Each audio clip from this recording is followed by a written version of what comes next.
Ang pogi, parang gusto ko siyang bigyan ng kapirasong montage. Let's get it crunk up on that fun up in this dancery. We got y'all open, now you're floating, so you got to dance for me. Good day mga boss! Welcome ulit sa Emong Backyard. Panibagong araw, panibagong kwentuhan na naman mga bossing. Paano masabi? And ayun mga boss, ngayong araw, i-share ko sa inyo kung paano ko na-avail yung broodcock ko, yung kauna-unahan kong broodcock sa halagang 35 pesos. Oh my God! At maniniwala ba kayo mga bossing na may ganong broodcock, may ganong klaseng broodcock na ganun lang yung halaga? Sana all. And ito nga mga boss ang nangyari doon. Bale, nung nagsisimula kasi akong mag-breed mga boss, bale, naghahanap nga ako ng materyales. And nagtanong ako ron sa kumpare ng tito ko. And kapitbahay lang namin. And may malaki na namang manuhan yun mga bossing. And kilala ko yung, kumbaga alam ko yung mga materyales niya. Alam ko kung saan niya nakukuha. Kaya gusto ko doon makakuha kasi nga nakakuha siya sa Wild Creek, kay EJ, nakakuha siya ron mga bossing. Kaya gusto ko rin makakuha sa kanya mga boss. So nagtanong ako sa kanya kung magkano yung pullet niya. Nagtanong ako kung magkano yung broodcock. Then sabi niya nga sa akin, dahil nga short din yung budget ko, mapapamahal ako kung ganon. So sabi niya sa akin, bakit hindi na lang ako mag-avail sa kanya ng egg. And napaisip din ako kasi kung Huwag mong subukan. Masisira ang buhay. kung bibili ko ng broodcock, tama nga siya, mag-breed pa ako. Tapos kung bibili ako sa kanya ng itlog, papapisahin ko, then magtitira na lang ako ng pang materials.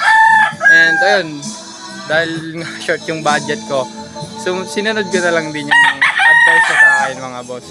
So kumuha ako sa kanya ng 25 piraso, and hindi ko naman in-expect na ibibigay niya lang yun sa akin sa halagang 35 pesos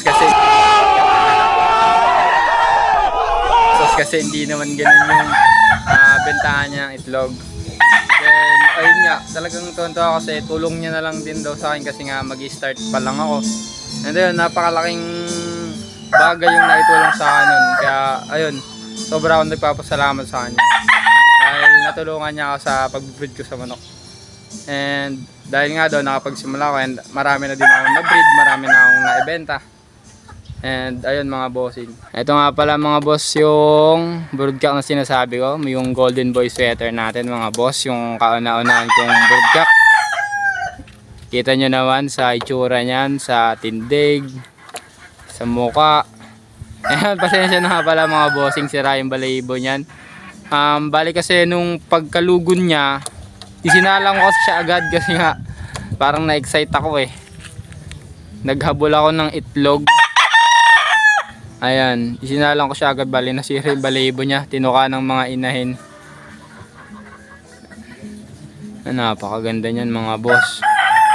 Ayun, shoutout nga pala doon sa nagtumulong sa akin na dahil nabigyan niya ako ng gantong klaseng manok.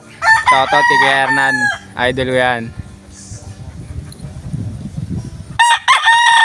Mga boss, bale yun, kung may kakilala naman ako yung pinagkakatiwalaan yung breeder, yun, baka kung gusto nyo mapamura, pwede naman kayo mag-bili ng itlog sa kanila, di ba? Ayun yung kagandahan mga bossing kapag pagka nagtitipid kayo mga boss, marami naman maparaan dyan. Pwede kayong bumili ng itlog, pwede din yung umuusong kayo na pahulugan system. Ayun, para makapag-avail tayo ng magandang manok, para makapagsimula tayo ng maganda at maayos na breeding. Ayun, yun lang mga boss. Salamat nga pala sa panonood sa Emong Backyard. Love you all.